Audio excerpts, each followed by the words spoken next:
I'd like to call the meeting of January 7th, 2014 to order. First thing is ask if anybody is recording a meeting other than LCAT. Seeing nobody.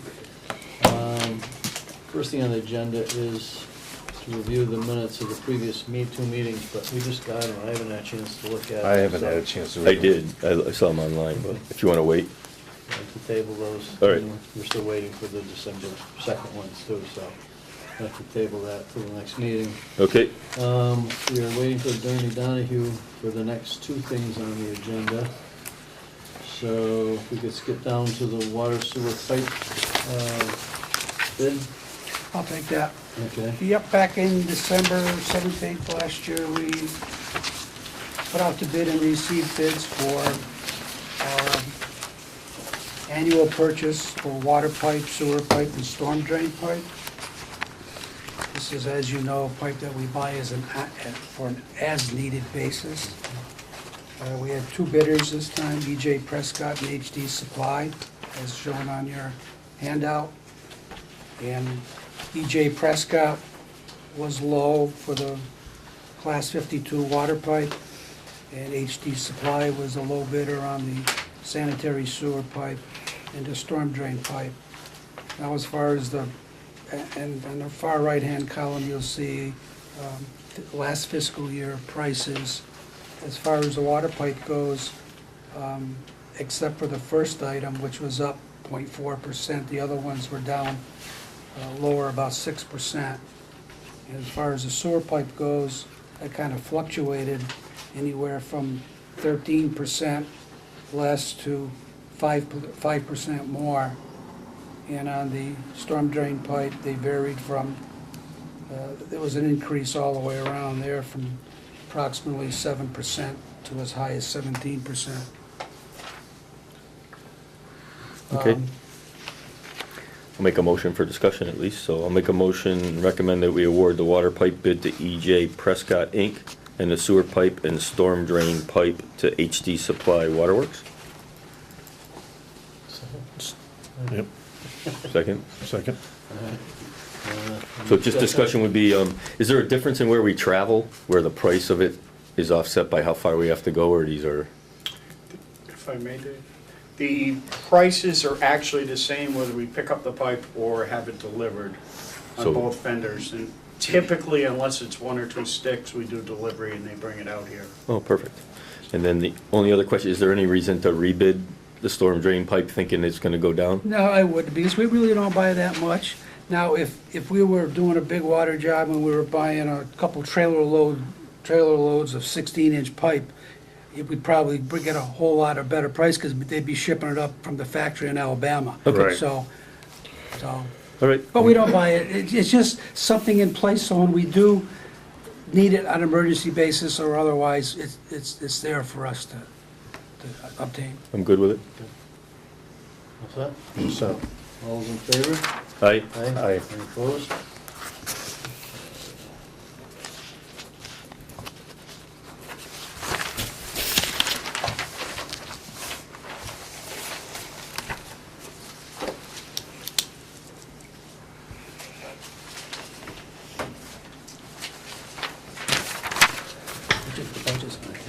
Yeah, is this Mr.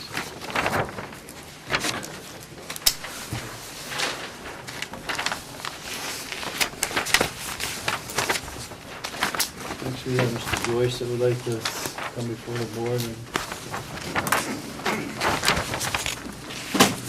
Handouts. how you doing now? Hey, we're very good time.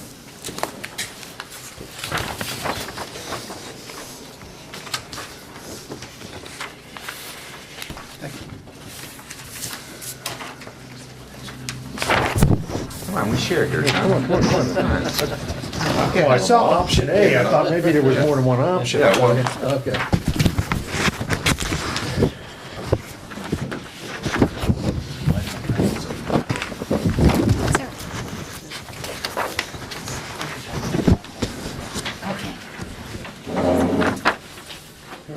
You want to explain what you're... yeah, what I'm doing is I'm dividing two lots on Lee Street from a bigger parcel that's owned by the Goldstein estate.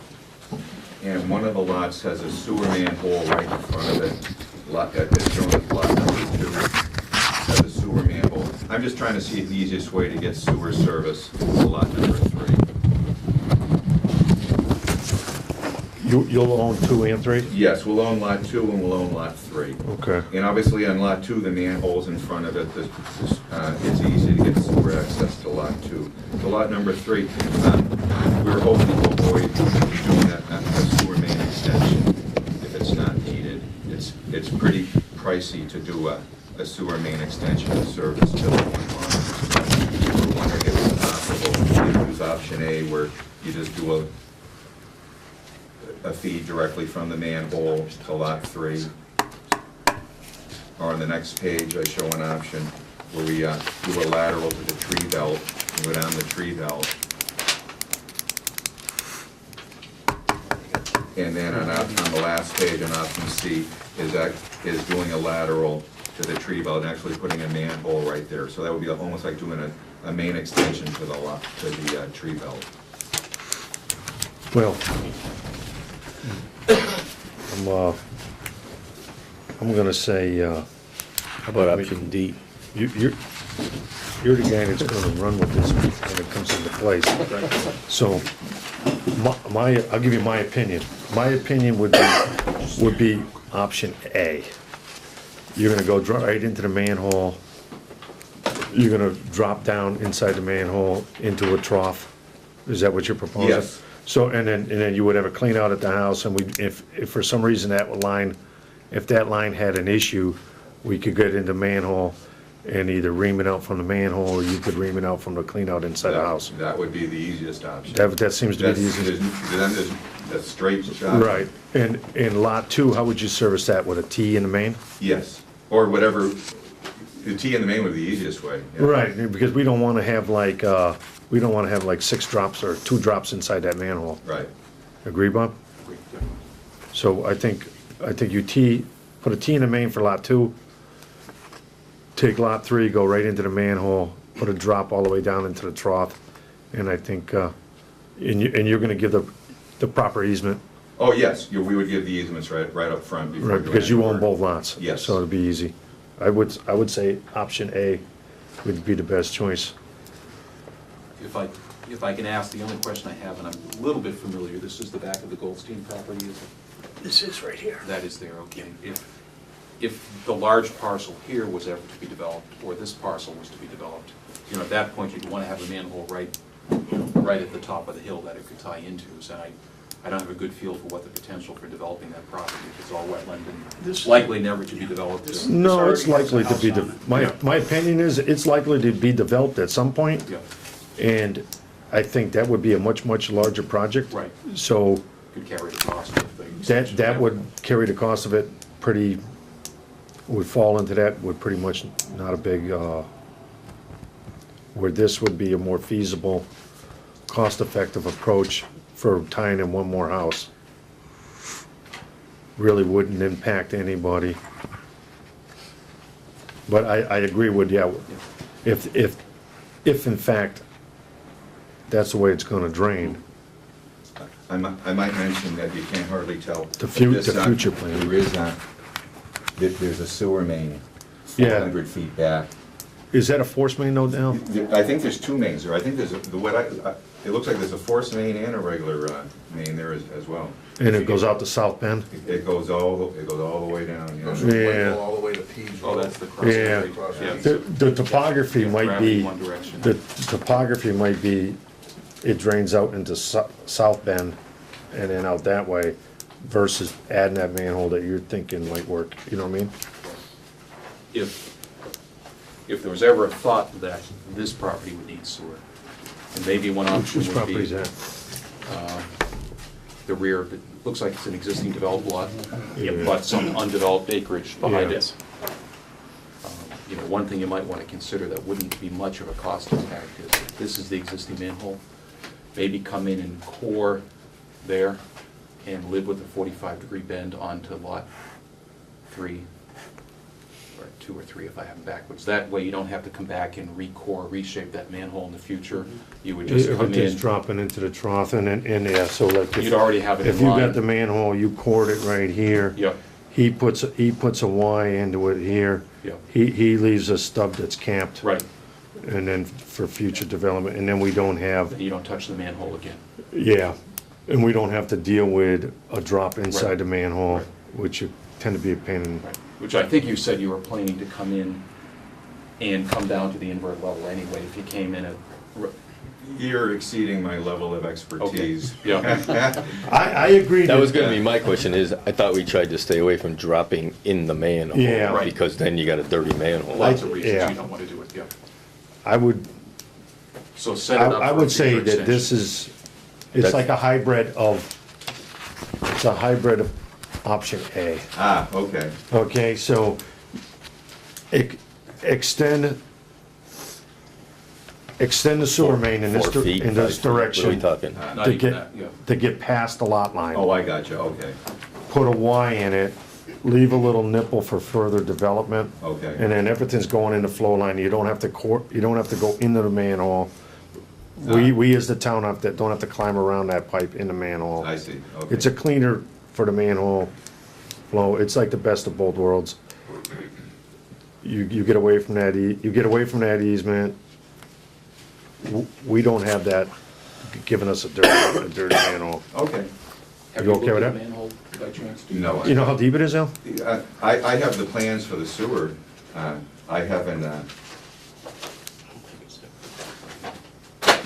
Yeah, I think that main's probably only like it's 20. about, it looks to be about 6 feet. deep. About 6 feet deep? Yes, about 6 feet was what I had. I think that's the best scenario. The digging is. It's really not as easy No. work, it's just. No, you're really not adding a whole lot. This is Yeah. the manhole right here. Yeah, yeah, so what we're proposing is instead of going into the manhole and then dropping down inside, you're gonna be at that bottom elevation if it's only 6 feet anyways. You're not gonna drop down inside, it's not like it's a 14-foot manhole. Right. So you're gonna come down the bottom, just core drill the bottom of this manhole, extend. You know, a couple of feet out beyond the manhole, put a Well, cap on the end of the pipe. where's the property line though? Well, it'd be about 20 feet this way. Yeah, so go 25 feet, maybe 23 feet or something, and then just come into the property line like that, Okay. you know? Lay it at minimum slope, so it's as flat as it can be Yeah. for future extension. Right. Yeah.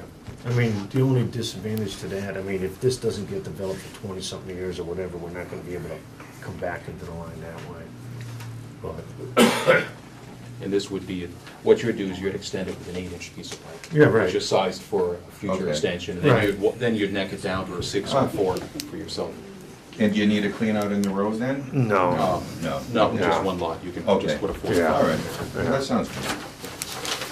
So we can work out the details. So that's a modified option A? modified, it's an, Hybrid. it's an option A modified. All right. A prime.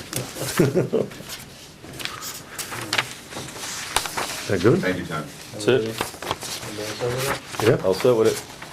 Thank you. Now we got 2 engineers on the payroll, I mean. Sounds good. Good to see you. Happy New Year. Happy New Year. Take care. Well, we'll get back on that. And, Nick, do you have someplace to go, or you? At 6? Okay. Rocco, can we take him first? You don't think pretty much? Okay. No problem.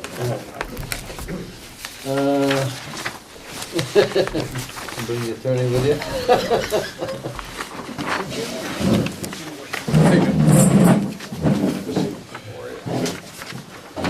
All right. Welcome. Again, sorry about your father. Thank you very much. Sorry, here, buddy. Sorry. Here tonight just to talk with the Board of Public Works a little bit about Covanta proposal. It's just a brief recap. We have been working with the town, selectmen, myself, Attorney Donahue, have been having meetings with a consortium, if you will, of towns in the area that are served by Covanta. We have gone through an RFP process and a value process for our trash disposal. This is not our residential pickup. This is the actual bringing the trash to a site to, in this case, be burned. We have We are coming upon the expiration of a contract that was 20 years, or 15 years, 15 years. 15 years, this June 30th. So going through this RFP process with all of the communities, have vetted different proposals. Covanta, which is our current disposal facility, came up with what we believe was the best proposal for all of the towns involved. Dollar-wise, we're looking at going from our current rate of $82.04, which is our current FY14 rate. That was based on a base rate at the beginning of the contract with a CPI every year. They came back after, a bunch of different negotiations with a rate of $61 a ton. So a significant savings with that regard. For how long will they They hold? proposed a 3-year contract. 3 years? 61, Oh, okay, 62, okay. So, right, so 61, 62, 63 for the next 3 years. That is, the length of the contract is on par with other vendors that submitted. We gave them different options, and really the shorter options were most advantageous overall when we looked at them. And again, Covanta came back and they met this price of 61, 62, 63. They came up with a term sheet, which is sort of an interim step to taking a look at a full contract. I believe the Board of Public Works was provided with some of that language at a previous meeting. Right. There are clauses in there there is a clause, I believe in section 7 in particular, that appears it's under right of first refusal, that I believe would fall under mainly the purview of the Board of Public Works and your role as overseeing the transfer station. And in there, they propose that for any contract that the town might enter into of a year or more in duration for certain disposal services, and organic materials, electronic material waste, and I believe there's at least one other in there, that the town, if it conducted such a procurement, that it would take in those bids, and then it would allow Covanta to take a look at those bids, and within 30 days or some specified time period, either decline or match the lowest bid, and therefore take that business. That said, I believe that I've been informed that the Board of Public Works has considered that clause and is not necessarily in favor of that. So I'm here this evening with Attorney Donahue to go over some of the concerns that the board has, some of the concerns that we have as well, and see if there's any sort of understanding that we might be able to come to. I think not trying to upset the good work that's been done. I think the only thought we had was to change the language to say that we would obviously allow in all cases notification for them to bid on those other items. So we would never exclude them from the ability to bid. And I think our concerns probably are mostly that if we've got current suppliers, people that we've been working with that have been helping us throughout the years to have our best possible reclaim of, dollars and cents and recoverables, and taking a little bit of this with a little bit of that, and we've worked out good relationships. They've done all the work. Now they put in a price, and then Covanta or whatever can just come in and say, I'll take it. And we're afraid at the end of the third year, we may have burnt some of those relationships that have been long time established. So being very, very fair to them, we would not exclude them from the ability to bid. We think that's fair. We understand that to be the board's position, and we don't dispute that that's a fair position to take, especially with respect to long-term vendors that have been. They helped us grow that whole recycled facility or that whole transfer station. Right. It would take the incentive for them for us to go out to get bids if everybody went through the process, knowing that even if you were the lower bidder, they could steal it from you, so Right. why would you even want it? Well, what we did in negotiating with Covanta, we've said to them that we have a split recycling stream in East Long Meadow. Some is under the control of the Board of Selectmen, household recycling and whatnot. And then there's the transfer station, which is under the control of your board. And we advised them that there was a concern, just as you've expressed, really. Perfect. And not knowing your reasons, we surmised that those were the reasons, and that was what we gave to them as the factor. And so the question that we asked of them was, is it an all or nothing situation? If we say, and it's, pardon my voice, but I'm Yeah, having huh? laryngitis, which may be good for an attorney. Could get out of here earlier. So we said to them, is it all or nothing? If we don't go with the right of first refusal, are we not subject to entering into a contract with the other communities who wish to participate with you? And they hemmed and hawed and dickered around for a while, but basically, they've come back to us and said, no, it's not an all or nothing situation. However, if you choose not to accept the right of first refusal, then we may still bid on the items that are under the control of the Board of Public Works. And if we win, we win. But our tipping fee, or our fee for per ton, will be increased by, I think it was $4 a ton. Right, so the first. So they will charge us $4 a ton more than a participating community that has agreed to the right of first refusal. And on a dollar basis, on an annualized rate, that is projected to be about $14,000 a year, right? That's correct. So it's about, I'm not good at math, but I'm gonna say about $42,000 over the 3-year life of the contract. So we're here to explain that situation to you and let you consider whether or not that savings is something that you wish to hold in abeyance and go forward with the existing procedure, or whether you wish to participate with the board in executing a contract that includes the right of first refusal and reduces the tipping fee to the overall town by the $14,000 a year. Can I That's answer basically the, where we are. Can I answer the question with a question? Would we legally have the ability to bid the transfer station and pending the pricing, not necessarily take the low bidder based on the encumbered dollar difference that's gonna be in the contract? So in other words, if we came back and the difference was $3,000 savings with the low bidder, but the effect is $12,000 with There's just. no effect on that. No, but can we then opt to go with them for the $3,000 more because it's a $12,000 savings? No, I would have to take the low bidder. no, you would have to, no, what you would do if you, Enter into if this. you went with what's proposed by Covanta, They said if they were the low bidder, no, forget that. We would enter into a contract with Covanta where they would say, we will charge you $61,000 a ton now, yep, which is about. a $12,000 savings, It's what, about 81 now? 82.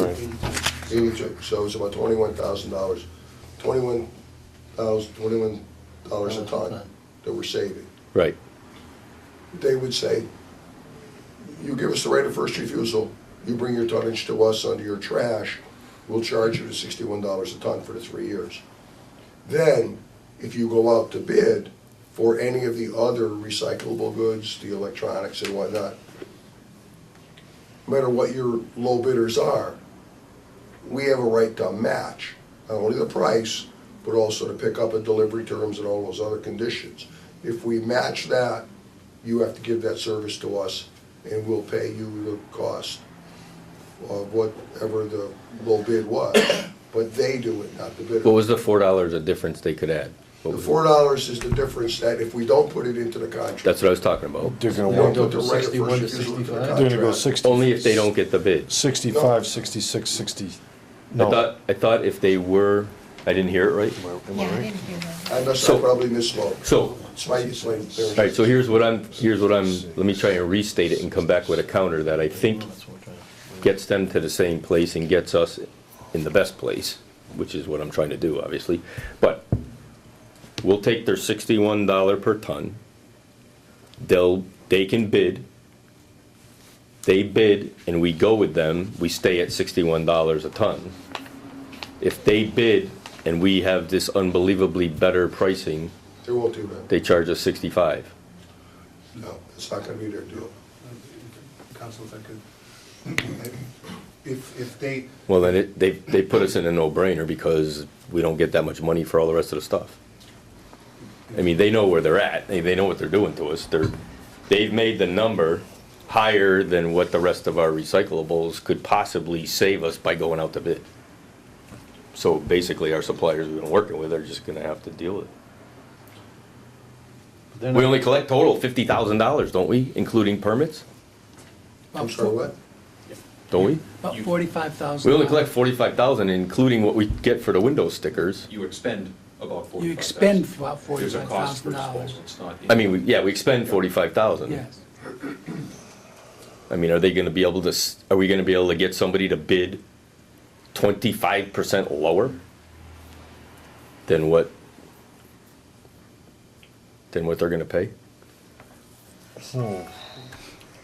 We don't necessarily need that answer tonight. Do you know what I'm saying? Well, Not quite, I right? think I understand what you're saying. I'm just trying to understand that. They're gonna go at 61. We gotta If we take give it to this, them, they'll pay us, we'll pay 61. $61 a ton. if, If we don't go with them under this first right, they're gonna charge us $65 a ton, is that? Right. that's correct. That's the way, okay. Which is about $12,000 a year, About 14, but. about $14,000 a year. So, It's gonna cost the So- town for the other disposal. You're gonna no, pay we'll that still much go more. out to bid. The question is, will it affect our ability to bid competitively by more or less than 14,000? And I can't believe it is. It's just No. unfortunate for the other suppliers. it's unfortunate, I mean, If we're only spending 45,000, there would have to be suppliers that aren't willing to bid at about 14,000 is to 45, almost 30%. Their prices, our existing suppliers would have to go up about 30% to make us lose if they then took it at that higher price, 30% higher. That's not real. no. We're still gonna get reasonably competitive bids, I would think. So, I mean, so what's gonna happen? I mean, I understand the premise, that you've got long time They've helped us a lot over the years, bidders yeah. and the relationships, and they've done things to help us out, because I know that's what happens, that they do favors for us in order to keep the goodwill of the community, not just East Long Meadow, but everybody. Everywhere, yeah. But here, the bottom line is, it forces your bidders, if they're gonna participate, to really sharpen their pencils and say, what's the lowest price that I can afford to give East Long Meadow for the recycling materials that I'm gonna get? And if that price is better than Covanta is willing to pay, They they win. get it. Right. If it's not, if Covanta can match it, then we still get the same price. Right, so you look at it that way, it could have a benefit. But I don't But- think anybody but would take can- the incentive for them to bid on it, because There's a third person that can just walk in and walk right, with it. just take it, I give you a good price, and they're gonna say, well, I'll take it for that price. But it does get rid of those vendors who would bid without really sharpening your pencil. They just throw a number that's out there, that's what's consistent in the market, and it may be a 50 cents or 75 cents higher or lower one way or the other. But they have to worry that Covanta is gonna come in and take it away from them. Jim, could, as a waste management contract, there's a 30B alternative procurement process you can follow? Could you follow a best value selection as opposed to best price? So I think some of the things that the Well, DPW likes right now with their existing vendors is their flexibility in terms of pickup and timing and things like that. But what the right of first refusal is not just price. Matching all the rest of It it. matches the entire proposal. So we would use the best we would use the one he's talking about, as Correct. opposed to You low don't have to price. select based on price alone. Right, it's based not on just best value. price, it's the pickup, it's whatever the other The hopper they're conditions. willing to give us, or how many times they'll take it away, or, Right, if they don't match it identically to what the proposal is, then they don't have a right of first refusal. And we keep the ability to use our composting in town, or any of that part, the organic part of it. But the clause refers to anything that town might go out To bid to get this for- ball. For a contract that's a year or longer. Okay. Right. And the funds still flow against our operating budget to operate the transfer station, the part that's relevant to our stuff. You're right, the money, that doesn't change. Okay. So it's not gonna affect our operating costs, right? Because right now it's a kind of a wash. Yeah, it If I comes, understand. it comes into us and goes out from us, right, in our budget. Not out of any special account. No, It's- but- It's No, out but, from the general. but it's fund. kind of a wash, right? It We kind of actually pays for- make a small amount of money. Yeah, but I And mean- our receipts are a little bit It's break higher than even. our expenses. Right. But it pays for George and Carl, the guys It to run the does. dump, and Yeah, so we're not, it's not an out-of-pocket expense. no. Okay. All right. I guess I'm reasonably comfortable with it. There's- Yeah, I'd say I'm reasonably comfortable too, They've got the lever on the $4, which is which is the big. $14,000. I mean, no matter Right. how you slice it, so. Yeah, And I could see where the bidders, the suppliers still could try and position a bid that makes them most competitive in an event. I think we have to probably disclose it though, huh? Oh, yeah. When we bid, we would have to disclose that Right. you're bidding, but there is a right of first refusal by X, Y, I would do Z. that, otherwise I think your bidders would feel that they were taking advantage of it. Right, right. I would suggest to the board too, though, that this is a 3-year contract. right. See how it goes. And if what you're concerned about does occur, then if the same terms exist in a renewal contract, then you could reconsider it at that point in time. Okay. Right. I'm just wondering what would happen if nobody bid on it, saying, well, I'm gonna waste my time, I mean, it's not worth it. These are not big numbers that they make a lot of money on. Well, we could push Covanta to put a clause in there that they will bid. They will bid at fair market rate, we're matching. They will bid anyway. Yeah, But they would be a bidder, and if someone undercut them, we would still have to go with them. But you would have to get at least one bid, that being Covanta to come in, and they won't know who else is gonna bid, so they would really they'd have to bid, have to do a pretty fair bid anyway. right?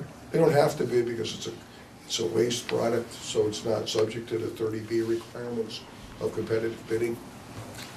Is it too late in the process to maybe ask them to at least to commit to match the pricing of the current vendor? That way you know right now that Covanta isn't gonna find a way to take advantage of this and drive the price up. If you share, if we share the existing pricing that the DPW is benefiting right now, and say, Covanta, can you match that price, and are you willing to set that as a ceiling? That, If you give us language that you're looking for, we can bring it back to Covanta. I just wondered that. That makes sense. You know, what would an escalation clause in it for 3 years? So at least you know you're not gonna be any worse off than you are today, and maybe Yeah. you're better off through increased competition. 'Cause they're giving you- The bottom line is that overall the town is probably better off because it's $4 a ton less Right? Oh, yeah. on the waste. Are we gonna have trouble getting people to bid, Sean? You've been doing a lot of that with them, right? They look forward to bidding every year? I mean, to a certain extent, or you have a hard time getting somebody to bid? I think we'd still be successful. I mean, especially on things like the metals and whatnot. Right. As a whole, I see it as beneficial. I mean, if devil's advocate, the worst thing that's gonna happen is the town is gonna save money, but this department might lose some money or have to spend more, so perhaps at that time, our annual budget would have to be adjusted if that was the case. To keep that 61, et cetera, in play, but I mean, that's a position that you could argue with the, discuss with the appropriations committee. Right, so if you save, in other words, if we save 14,000 over here, but we see a deficit of 5,000 on our side, and it's gonna make us raise sticker prices or, transfer station fees, we would talk to appropriations, say, hey, you're getting 14 over here, give us 5. give us 5, so we don't have to raise the Slide sticker bill. fees, but Yeah. And I'll be, hopefully not, hopefully it goes the other way, so. being budget season, that's, the trash overall budget at least is something that comes through the selectmen's office, and I'll be having those discussions with my liaison and my board. Yeah, Rocco's our liaison, so he's pretty easy, right? Oh, actually, we lost you, didn't we? We now have Jimmy Yeah, Broderick, we got right? Broderick. So we gotta work through Jimmy. All right, I'm good with it. All right, so we're okay with leaving the wording the same, or we want to? What do you think about the language of the fee? You wanna get something there? I can, just something to put in front of them. Just put something simple, see if they'll share the pricing and agree. see if they're Just say, willing yeah. to set that as a maximum. If you can get something to us, we have to have, and I'm not lead counsel on this. Yep. We have to have our response to their contract back to them, I think, by the 20th of January. That'd keep it simple, just, Yeah. we just want the insurance that in the event people read that there's a right of last refusal, of, first refusal, or whatever it is, last refusal, first refusal, whatever the right is, that they could, and nobody bids, we would want them to assure us that they would bid at least the previous rate plus some escalator that they feel comfortable with, just so we're not getting totally, They're committing to a hard number on a much bigger yeah, risk. Yeah. Perhaps in Oh, general, much than bigger, probably right. committing to a hard number for a small. yeah, so something first, Yeah, something easy. I think that's reasonable, because you're right, they're a hard number on a much bigger scale. All right,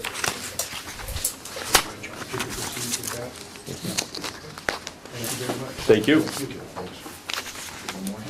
Yes. Yeah. Thanks, Nick. Thanks, Nick.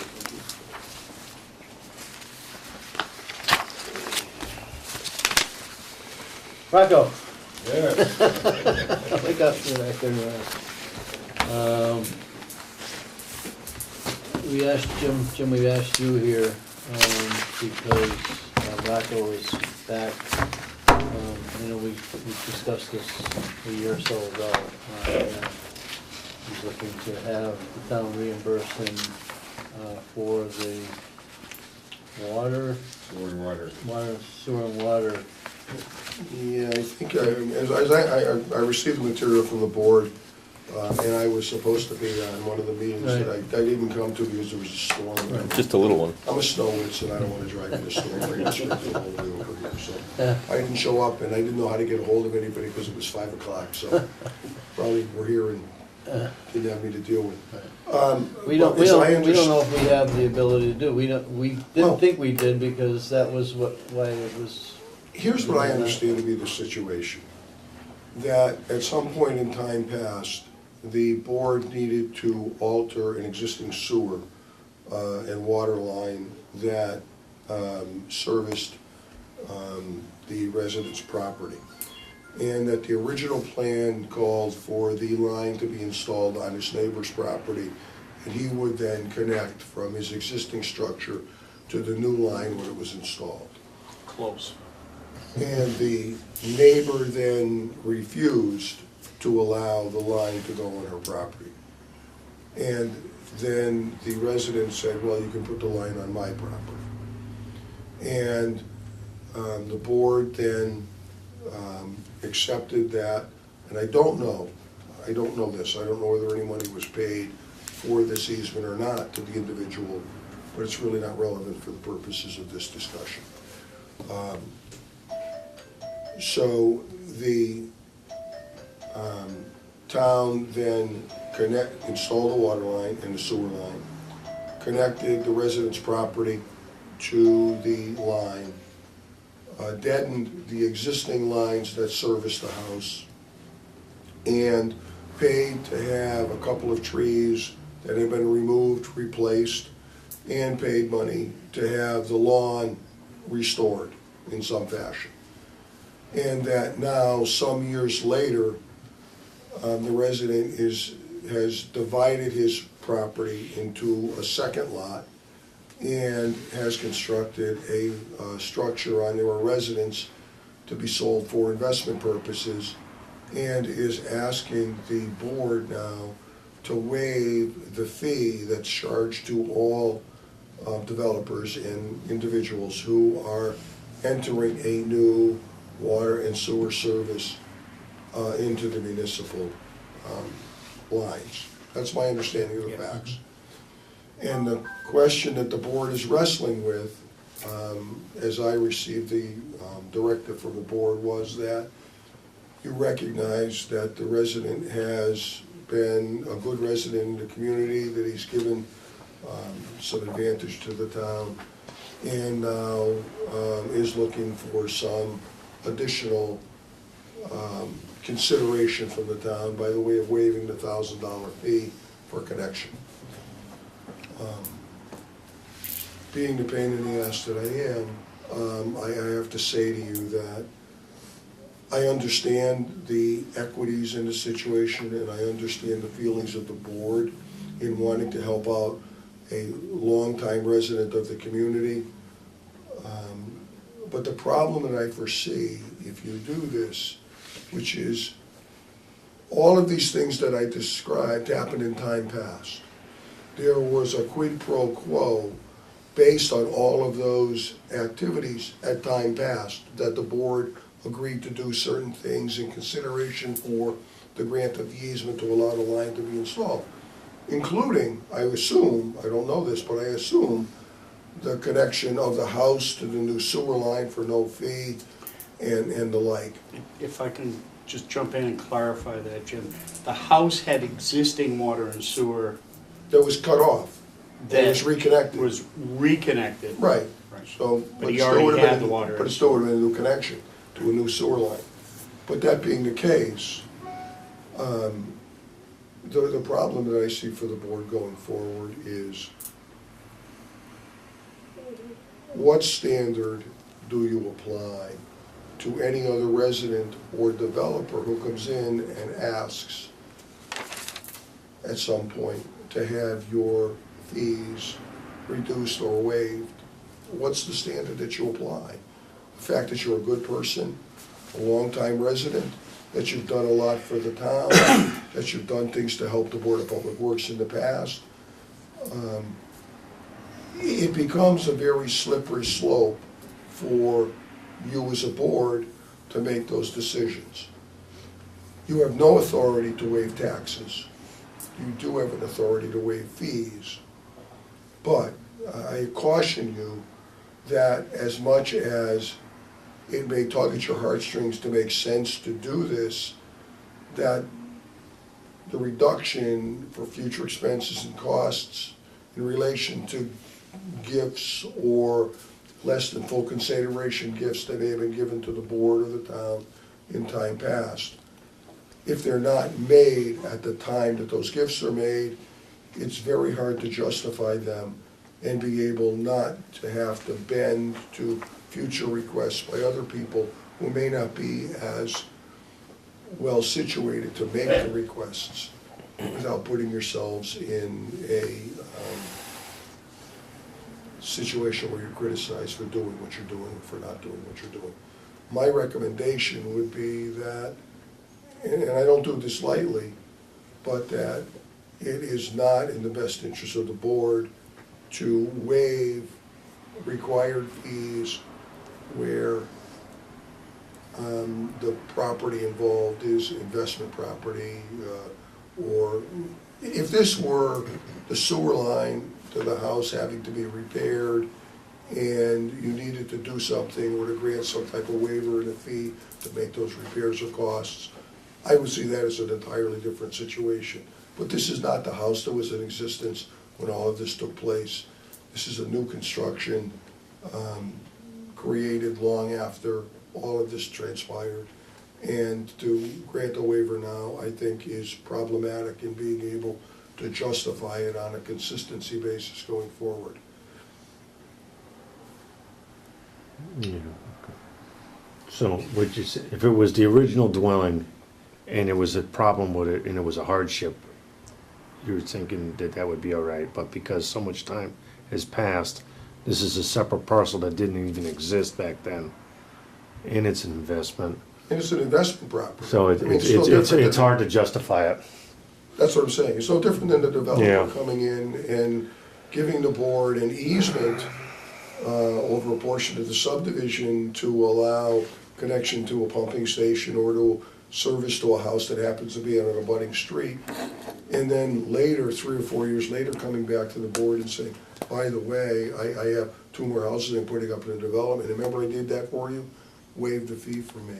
I mean, it's not the same, but it's similar in kind to the type of situation that you're involved in.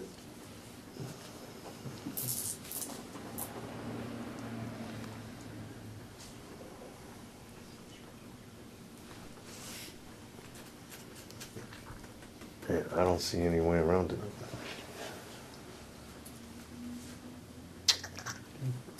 You? No. I mean, you nailed it as far as what we wanna do. Yeah. Nailed it, but that's why we have town council. That's, yeah.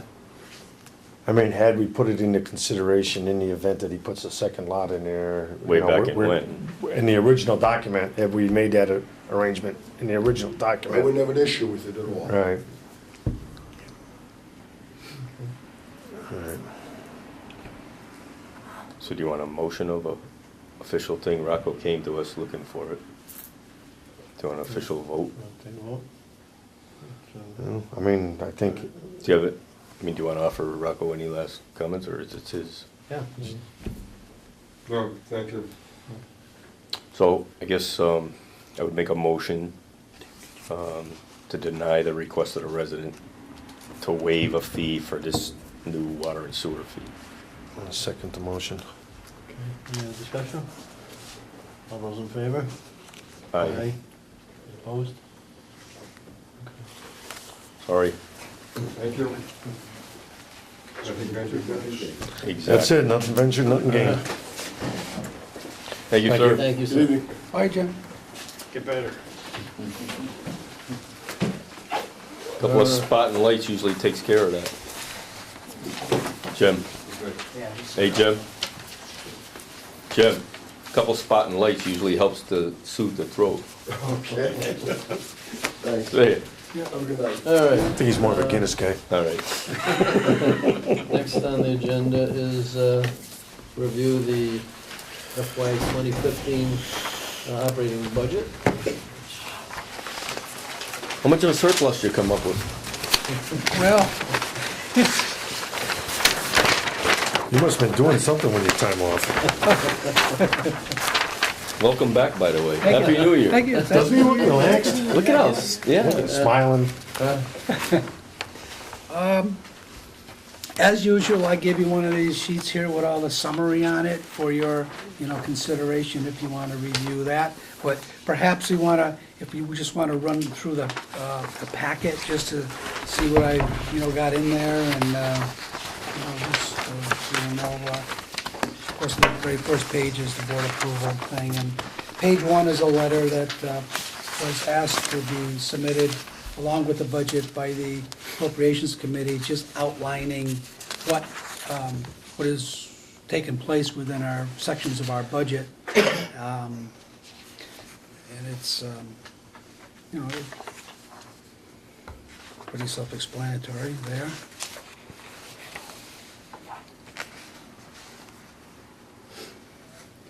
You still don't, for some reason, don't want us to raise our snow and ice, and even though we can overspend it. It's so Well, low. I still don't, every year I think I go ask the same question. well, the reason is, at least the reason as I understand it, is if you increase it, you can never go back and decrease it. Mhm. So it's better to, Go to the well again. right, than, Then- then, Because it throws such a, they're trying to do a budget, now how can you do a budget when Yeah. we've got a yeah. $100,000 gap? Right. Probably if they increase it to 200,000 would be maybe a little more realistic, Right. because we seem to spend 300,000, Right. 400,000. Right. I mean- Well, I agree with you, Yeah. but, I'm not an accountant, but that's. So somewhere they, Neither am I. they find the money every year to fund it. So, So what do they fund? 100 and we take 300 every? 111. 111 every year and we Yeah. take 300 every year. Well, it's been around there, yeah. It's between 2 and 3, depends on the year. Yeah, it depends on the year, but I mean, I don't know, how- Yeah. you're right, Yeah. I'm not the accountant. It may be, and I'm not certain of this, that it may not count against the 2.5 levy as well. The other thing that happens, I believe, But they too, gotta Oh. find the money, I mean, it's gotta be Right. in the budget, and if you're not showing them a realistic budget, and you're coming up a couple $100,000 shy, Comes out of free cash or something. Right, you still have to find the money, but I think what Right. happens if you bring the budget up, all of a sudden, that gets counted against you in terms of your ability to increase the overall budget by 2.5%.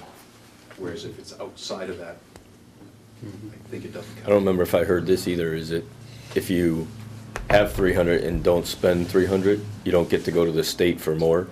If you only have 111, and you spend 300, and they had some bad storms that they qualify Oh, for yeah, yeah. state reimbursement, you can show that you've overspent the amount that you budgeted, so I think that's in there too.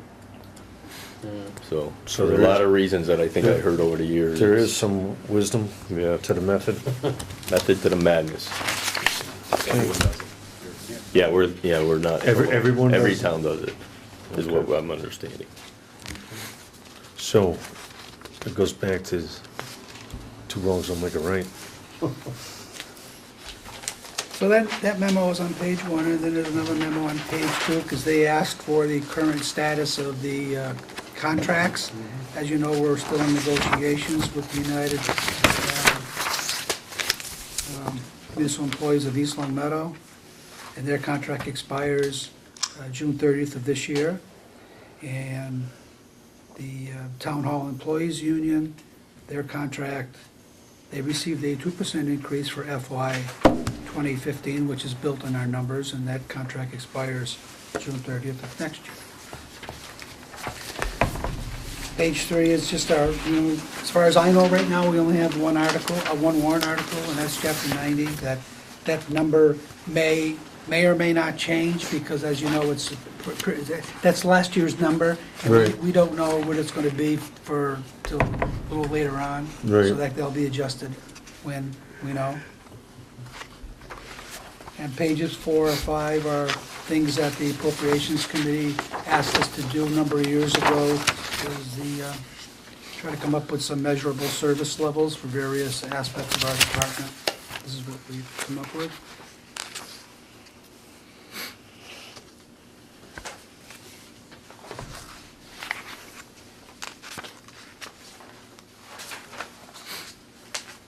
And as you know, this is updated annually.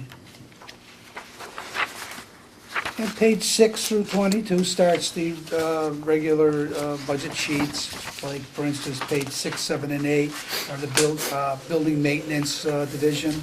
And page 6 is the salary section of it, and page 7 is the expense portion of it, and page 8 is just a breakdown of the labor. Now, you can see what Mr. Caliento did on the bottom of page 6.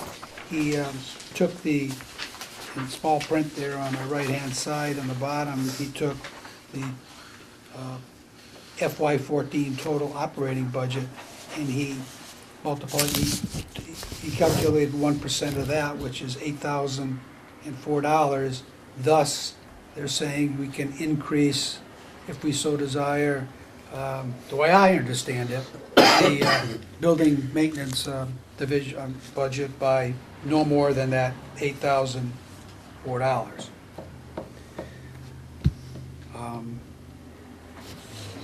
So if we increase our budget $8,004, we need to spend that, or? You're gonna have some of that's gonna be for negotiate, when they settle the union contracts. Right. Some of that's gonna be eaten up by that. For the labor of those guys that fall in it. Correct. Yeah. One point to be made on that, Dave and I spent some time going around in a circle, and this still would probably hit both of us, is that you are already seeing an increase in labor cost this year because of commitments that you've already made under the current agreement. Right. Correct. So if you think that you can increase, if you think that the 1% increase in budget, if that's what gives you 1%, you can go beyond today, that's not correct because you've already committed to spend more this year than last year under current contracts. And that eats up most of that 1%. As you think about it, it's the way that Dave develops the budget is to take what's committed to right now under the current union contract. Shirley works through the numbers and basically lays it right out and says, this is what labor is going to cost us based on what we have in front of us today. That number that you see, that shows an increase in labor cost. That's what's already committed to. That has to get paid for by some amount of that 1% increase. You're only referring to the town hall employees? No, all, because your current contract, Ends July of this fiscal. right, but you've committed to pay your employees 1.5% more starting January 1st of this year. That continues through Right through at least July. July 30th, and then what's not known yet is where does it go beyond there. Right. So the bottom line is that 1% is already partly spent. Oh, all right, yeah. So we're 0.5% over on labor already, roughly? Is that what you're saying? I wouldn't say over, but it's not, if you take. a When we look at- budgeted last year, we didn't include the January to July 1.5%? Is that Oh, what yeah. is that what he's saying? No, We did or we didn't? we did. Yeah, we did. So what? I'm trying to What figure am I- out what am I he's missing saying. here? But if, for instance, if you don't mind, Dave, I don't know if it's, I know where to find it on this overall sheet. If you look at the top of the 11 by 17 sheet, where it shows appropriation in fiscal 2014 of labor, the very first line of 399,126, Mhm. and then the request in 2015, and you'll see that there's a 8,000 and change increase in that. That increase is not due to any increase in salaries beyond the increases that you've already committed to under your current agreements. So we've already used up almost 9,000. Right. He's talking about this number. Not Yeah, following yeah. Is that. that number, not that number? Yeah, this is automatically going up to that.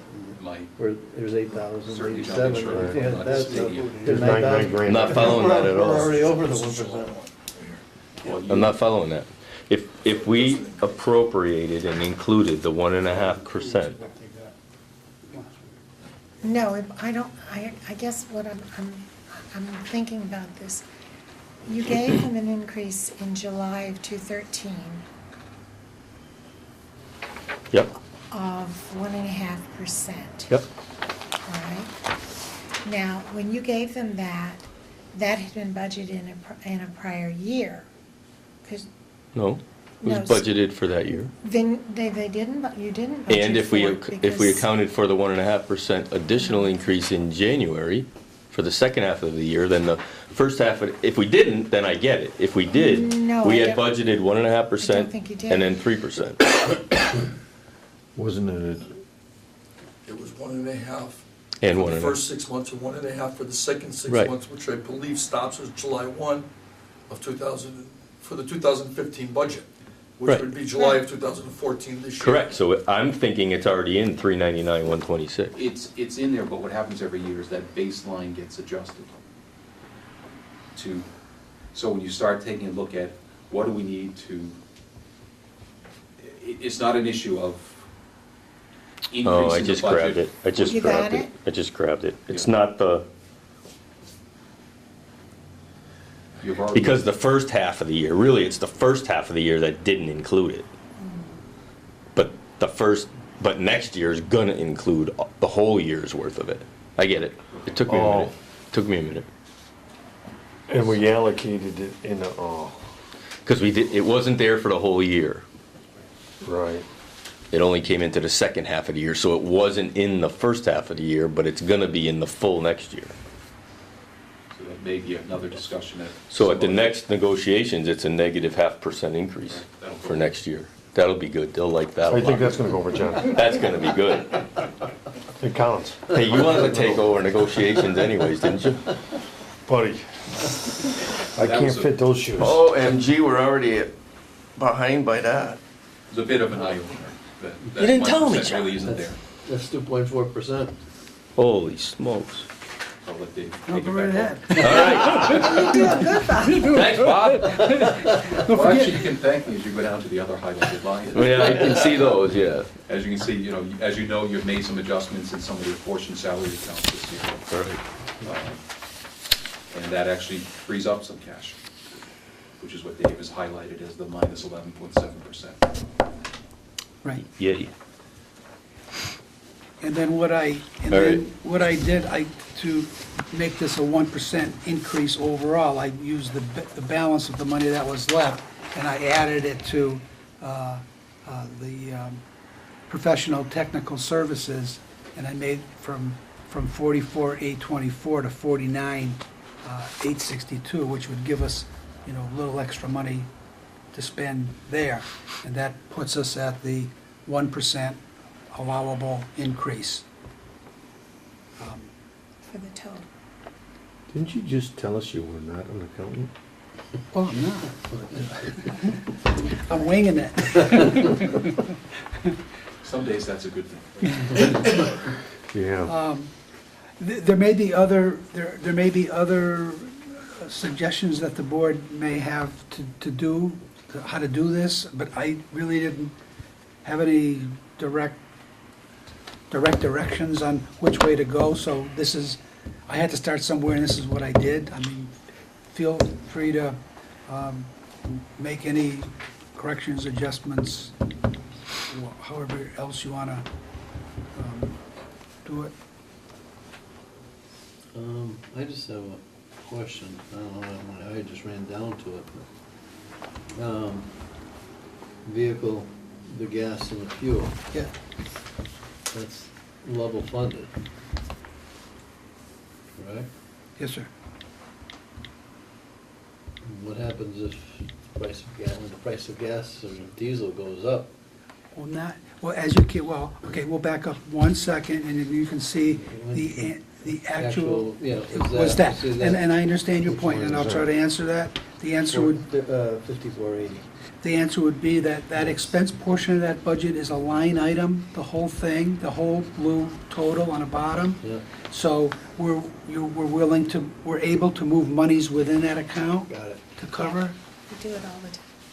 And in general, and I'm not an economist either, but everything I read in here is that fuel prices, or fuel costs, Supposed that's to go across down. all types of fuel, whether it's gasoline, whether it's fuel oil, whether it's natural gas, has stabilized and, as John indicated, may actually be going down as a result Right. of all the things going on in the US. But I mean, these days. sometimes you just never know, Right. and the thing just keeps fluctuating to keep it, I was just seeing it inappropriate in 2014, 15 was the same, but, all right, that answers that. So, just running down the sheet, I did the same thing basically for highway. There was a savings in the appointed salaries, wages. We all know why that's lower. And longevity is lower, that's also because of me. And so once again, I took that difference in dollars and I put it down below to be spent for other purchase service, so we can buy more materials for the highway division. Once again, brings it to a 1% increase overall budget for the highway. The sewer division, same thing, a reduction in salary. We level funded the expense portion because we believe that there's adequate monies there to take us through the next fiscal year. Thus, there's a -7% decrease in the budget. Snow and ice, we all know that. I took advantage of the appropriations on waste collection. I took advantage of the appropriations willingness to go an extra 1%, and I increased the trash removal at the transfer station because, as you know, every year, we've been level funding this account for the same for the past several years.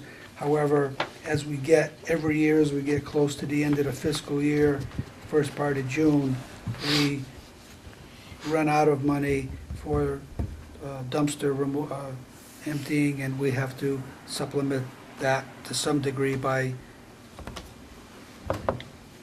other divisions. Water, well, water, based on the numbers that were given to us by the Springfield Water and Sewer Commission, I recommend that we increase the water budget expense portion by $50,000 over what it was last year. Once again, the charges are going up, and at the end of the year, they do what they call this true-up. They charge us the same every quarter or every month, and then they do a true-up at the end of the year. And we've been running short, and we've So been, we'll have to adjust the water rates?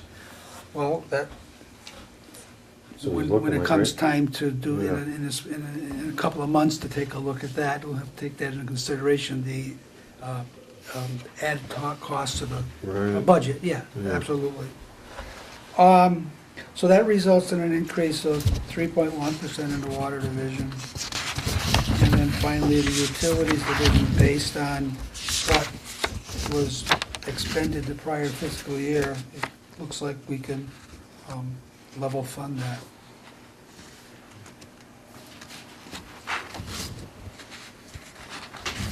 And actually, based on all these numbers, the overall whole Department of Public Works budget came out 1.0% higher. Now, that was a fluke. You had 6 weeks to play with it. No, I didn't. That's just the way it came out. 5 weeks now.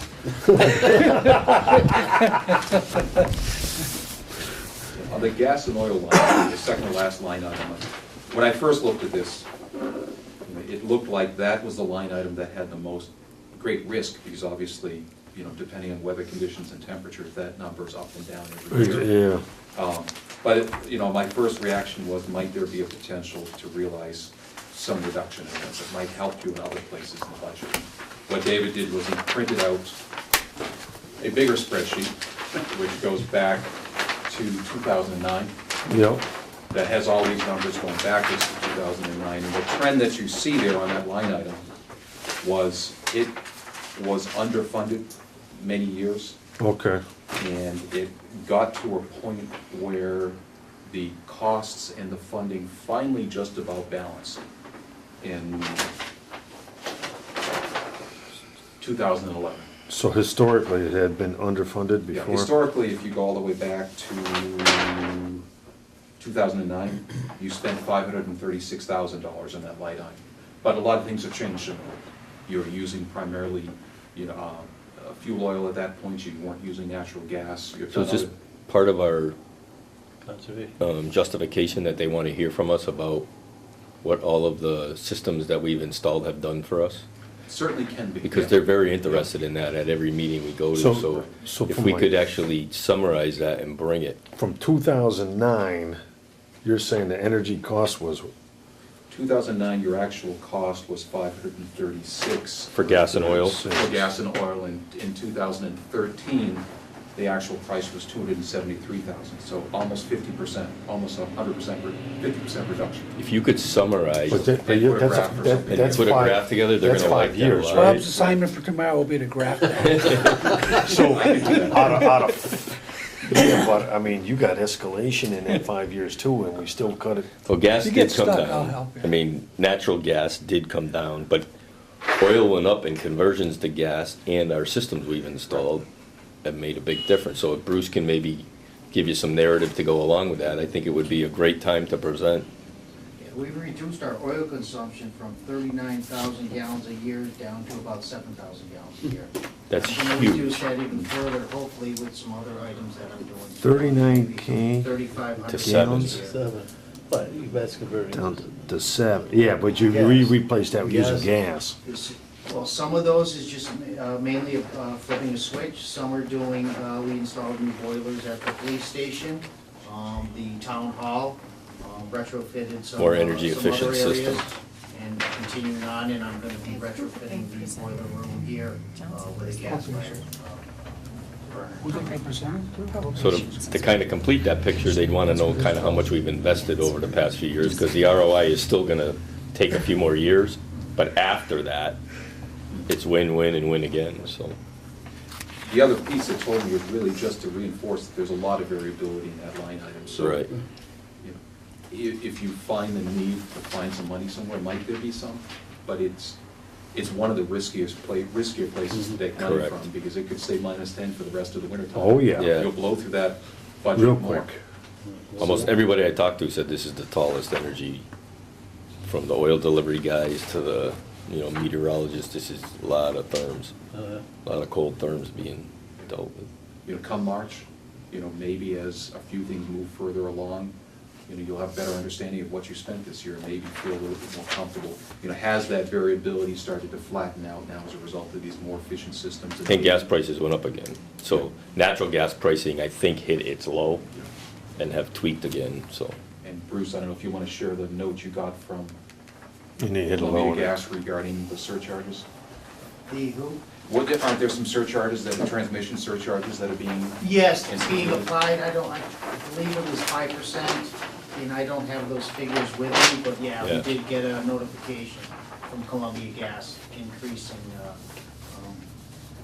increasing per therm a certain amount, and I don't have the exact figure with me, but yeah, we've done that. What they've found, like on electricity, is that the demand has increased beyond the capacity of their transmission system.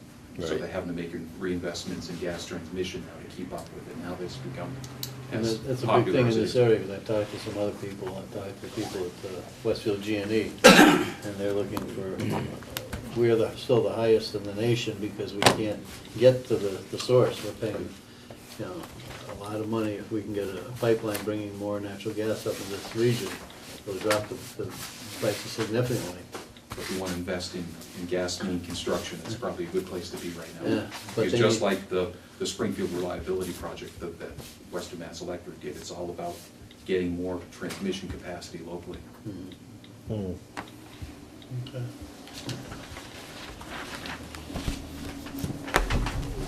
So what do you think, Mr. Chairman? I like it. I think we're where they asked us to be initially, so. everything- John, can you refresh my memory on union contract? So in July of 13, it went up how much? 1%, 1.5% July 1st, 1.5% January 1st. That's what the contract did? That's correct. So it's a 3-year over the course of the year, but it was 1.5 upfront, 1.5 in January, on January 1st. Okay.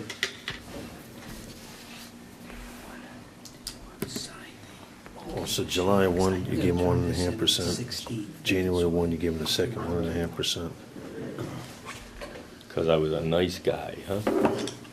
I always said that about you. Yes, sir. I think we need to take a vote on this. He has to turn it in by the 16th unless we see anything that we want to see change and anything that looks pretty good, that we can take a vote to approve it, or would you like to So move. schedule another meeting after? So move. I think it's as good as it's gonna get, right? Yep. Second? Second? All those in favor? Aye. Aye. Opposed? Okay. Of course, in the meantime, I guess- between then and now, I mean, I'm not I gonna. probably turn- should have had a discussion first. Is there anything that we want to ask for more and justify, or you're comfortable? I should have probably said that. I don't Are there think any so at this time. Bob possible and I, sneak we went attacks through or this. surprises or? It's like, there's always more you could do with more money, and it's, and I haven't lived the experiences, but Bruce and others can talk about, you know, you get to a certain point in the year and you can't afford to do anymore because you have to stretch the budget up to the end of the year, so it only gets more difficult. And if you saw Long Meadow just announced that they have a shortfall of the projects of $300 million in DPW projects that need to be done. $300 million. That's where you're going to help them, huh? They're gonna ask for, they asked for a $3 million increase in their DPW budget after a $100 million school, so. I mean, there's, you know, but You're $3 million short. They're. Operating budget? They calculate all their projects and they need $300 million. I know it. Are we Gotta done? go. Are we done? Yeah. Any other business? We gotta schedule the next meeting. Thank you. For me, it's either 1 week or 3 weeks. 3 weeks sounds good. 28th? 27th or 20, you can't do Mondays, right? I would prefer to do Tuesdays. Tuesday, the 28th, Perfect. 5 o'clock at the service building. Love it. Make a motion to adjourn. Second. Second. All those in favor? Aye. Tuesday, the 28th.